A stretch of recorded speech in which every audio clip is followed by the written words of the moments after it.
Why is it important that we think of these categories of infectious agents? The answer is that these categories are important factors in deciding what kind of treatment to use. Members of each one of these groups, viruses, bacteria, and so on, have many biological characteristics in common. So, to understand characteristics, we have to categorize the infectious agents.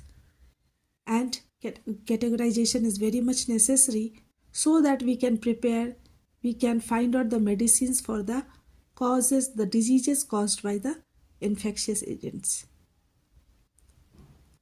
For example, when we categorize bacteria, the members of the bacteria group will have similar characteristics, similar biochemical pathways. And on the basis of those characteristics, we can find out better medicines to cure the diseases caused by the bacteria. Likewise, viruses, when we categorize virus, the members of the virus group will show the similar chemical pathway, will show the similar characteristics. And on the basis of their characteristics, we can find out the diseases, we can find out the medicines for the diseases caused by the viruses. All viruses, for example, live inside host cells, whereas bacteria very rarely do. Viruses, bacteria, and fungi multiply very quickly, while worms multiply very slowly in comparison. So, the characteristics of the infectious agents vary. For example, viruses live inside the host body, but bacteria do not live inside the host body. Viruses, bacteria, and fungi, they multiply very quickly, whereas the worms that lives inside our intestine, they do not multiply quickly.